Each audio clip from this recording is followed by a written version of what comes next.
السلام علیکم محترم سامعین، آپ نے سنا ہوگا کہ ترکی کے موجودہ صدر رجب طیب اردوغان نے ایک تاریخی عمارت ہاگا صوفیہ، جس کو آیا صوفیہ بھی کہا جاتا ہے، اس کو میوزیم سے مسجد میں تبدیل کر دیا ہے اور اس کے اندر باضابطہ باجامات نمازیں بھی ہو رہی ہیں۔ تو آئیے آج ہم اس ویڈیو میں جانتے ہیں کہ آیا صوفیہ کس تاریخی عمارت کا نام ہے۔ اس عمارت کی عظمت، شان و شوکت اور اہمیت کو جاننے کے ساتھ ساتھ آج ہم یہ بھی جانیں گے کہ اس عمارت کو کس طرح تعمیر کیا گیا ہے اور خصوصاً اس کے بانی کون ہیں اور یہودیوں اور عیسائیوں کا اس تاریخی عمارت سے کیا تعلق ہے۔ ان تمام باتوں کو جاننے کے لیے آپ کو تھوڑی سی ہسٹری کا جاننا ضروری ہے۔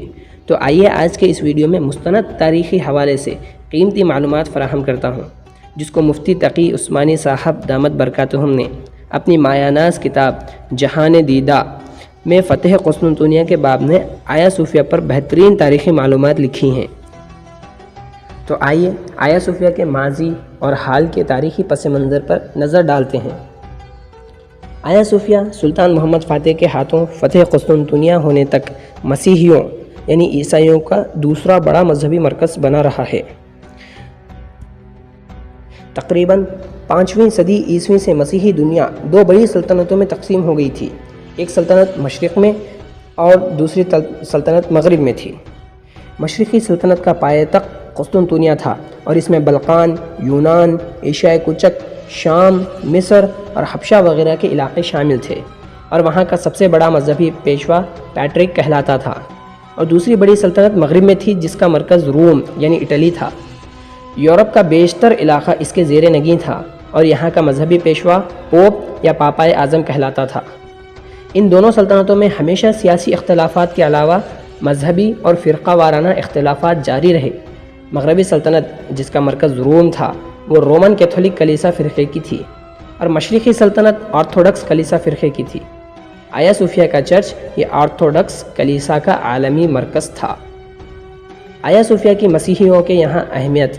آیا صوفیہ مسیحیوں کے گروہ آرتھوڈکس کا عالمی مرکز تھا۔ اس چرچ کا سربراہ جو پیٹرک کہلاتا تھا اس میں مقیم تھا، لہٰذا نصف مسیحی دنیا اس کلیسا کو اپنی مقدس ترین عبادت گاہ سمجھا کرتی تھی۔ آیا صوفیہ اس لحاظ سے بھی اہم تھا کہ وہ روم کے کیتھولک کلیسا کے مقابلے میں زیادہ قدیم تھا۔ اس کی بنیاد 3 صدی عیسوی میں اسی رومی بادشاہ قسطنطین نے ڈالی تھی، جو روم کا پہلا عیسائی بادشاہ تھا، اور جس کے نام پر اس شہر کا نام بیزنطینیہ سے قسطنطنیہ رکھا گیا۔ تقریباً 1000 سال تک یہ عمارت اور کلیسا پورے عالم عیسائیت کے مذہبی اور روحانی مرکز کے طور پر استعمال ہوتی رہی۔ مسیحیوں کا عقیدہ بن چکا تھا کہ یہ کلیسا کبھی ان کے قبضے سے نہیں نکلے گا۔ اس سے ان کی مذہبی اور قلبی لگاؤ کا یہ عالم ہے کہ اب بھی آرتھوڈکس کے سربراہ اپنے نام کے ساتھ سربراہ کلیسا قسطنطنیہ یعنی the heir of the church of Constantinople لکھتا آیا ہے۔ اس کی تعمیر کس طرح ہوئی؟ قسطنطین نے اس جگہ 360 عیسوی میں ایک لکڑی کا بنا ہوا کلیسا تعمیر کیا تھا۔ 6 صدی عیسوی میں یہ کلیسا جل گیا تو اسی جگہ قیصر جسٹنٹین اول نے 532 عیسوی میں اسے پختہ تعمیر کرنا شروع کیا، اور اس کی تعمیر 5 سال 10 مہینے میں مکمل ہوئی۔ 10,000 معمار یعنی مزدور اس کی تعمیر میں مصروف رہے اور اس پر 10 لاکھ پاؤنڈ خرچ آیا۔ اس کی تعمیر میں قیصر نے دنیا کے متنوع سنگ مرمر استعمال کیے۔ تعمیر میں دنیا کے خاص مصالحے استعمال کیے گئے۔ دنیا بھر کے کلیساؤں نے اس کی تعمیر میں بہت سے نوادر نذرانے کے طور پر پیش کیے، اور روایت ہے کہ جب جسٹنٹین اول اس کی تکمیل کے بعد پہلی بار اس میں داخل ہوا تو اس نے فخریہ طور پر یہ کہا کہ سلیمان، میں تم پر سبقت لے گیا۔ نبی سلیمان علیہ السلام کے ذریعے بیت المقدس کی تعمیر پر تکبرانہ اور گستاخانہ جملہ تھا، نعوذ باللہ۔ اسلامی فتح اور آیا صوفیہ میں پہلی نماز۔ جب 1453 عیسوی میں عثمانی سلطان محمد فاتح رحمۃ اللہ علیہ نے قسطنطنیہ کو فتح کیا اور بازنطینیوں کو شکست ہو گئی، تو اس شہر کے مذہبی رہنماؤں اور راسخ العقیدہ عیسائیوں نے اسی کلیسا میں اس خیال سے پناہ لے لی تھی کہ کم از کم اس عمارت پر دشمن کا قبضہ نہیں ہو سکے گا۔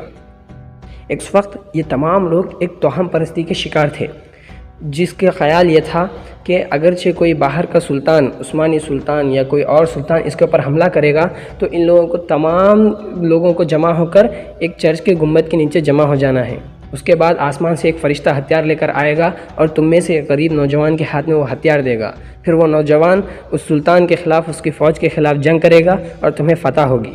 لیکن اس وقت یہ تمام توہم پرستیاں سب مٹی میں مل چکی تھیں۔ اس وقت سلطان فاتحانہ انداز میں شہر میں داخل ہوئے اور انہوں نے چرچ میں داخل ہونے والے تمام لوگوں کے لیے امان دے دی، سب کو مذہبی آزادی دے دی، ہر کسی کو اپنے مذہب پر عمل کرنے کا اختیار تھا، اور ترک عثمانی فوج اس ستون سے بھی آگے بڑھ کر صوفیہ کلیسا کے دروازے تک پہنچ گئے۔ نہ کوئی فرشتہ آسمان سے نازل ہوا اور نہ رومیوں کی شکست فتح میں تبدیل ہوئی۔ کلیسا میں جمع عیسائیوں کا ہجوم آخر وقت تک کسی غیبی مدد کا منتظر رہا۔ بالآخر سلطان محمد فاتح اندر داخل ہو گئے اور سب کے جان، مال اور مذہبی آزادی کی ضمانت دے دی۔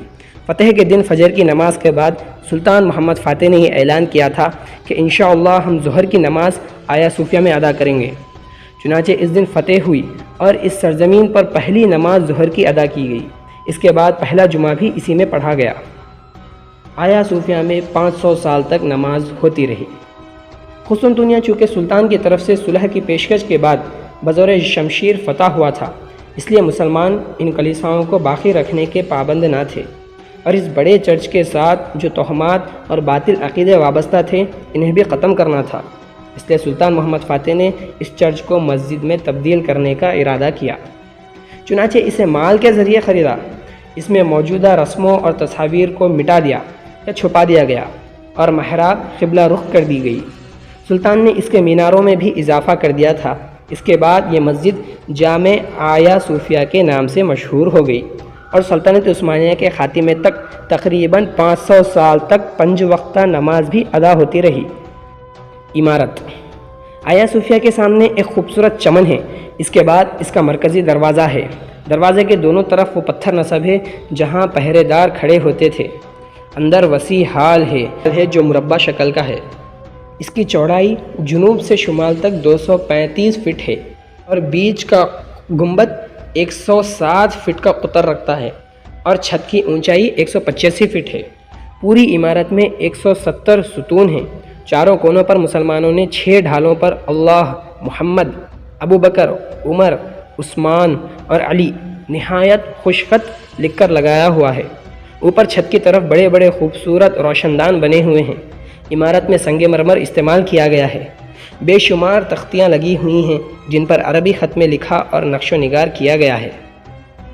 آیا صوفیہ میوزیم آیا صوفیہ کی عمارت فتح قسطنطنیہ کے بعد سے 481 سال تک مسجد اور مسلمانوں کی عبادت گاہ رہی ہے، لیکن سلطنت عثمانیہ کے خاتمے کے بعد جب مصطفیٰ کمال اتا ترک ترکی کا سربراہ بنا تو اس نے اس مسجد میں نماز بند کر کے اسے میوزیم بنا دیا، اور یہ ترکی میں نمائش گاہ تھی اور آج اسے دوبارہ مسجد بن گئی ہے۔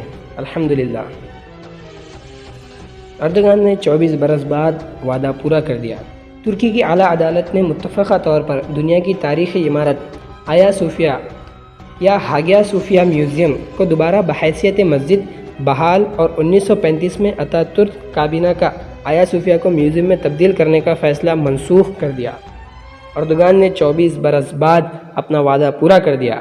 آیا صوفیہ اب سلطان فاتح کے فرمان کے مطابق مسجد ہو گئی۔ اتا ترک نے 1935 میں اسے میوزیم میں تبدیل کیا تھا۔ صدر اردگان نے اس سے قبل آیا صوفیہ کو مسجد قرار دیتے ہوئے قانونی کارروائی کا اعلان کیا تھا۔ ترک عدالت کے فیصلے پر شور مچانے والوں کو دو ٹوک جواب دیتے ہوئے صدر اردگان نے کہا کہ آیا صوفیہ کی حیثیت پر بیرونی بیان بازی ہماری سالمیت پر حملہ تصور ہوگی۔ اس موقع پر اردگان نے استنبول میں ایک اور مسجد کا بھی سنگ بنیاد رکھ دیا ہے۔ ترک صدر نے کہا ترکی میں مسلم اکثریت آباد ہے جن کے علاوہ دیگر مذاہب کے پیروکار بھی اپنے عقائد کے مطابق آزادانہ طور پر عبادت گزاری اور تہواروں کو منانے کا حق رکھتے ہیں جن کا تحفظ ہماری ذمہ داری ہے۔ اگر آپ کو ہماری یہ ویڈیو پسند آئی تو اس کو اپنے دوستوں کے ساتھ شیئر کیجیے اور لائک اور کمنٹ کر دیجیے۔ اگلی ویڈیو انشاءاللہ آیا صوفیہ کا پیغام جمہوری مسلمانوں کے نام پر جلد ہی آئے گی۔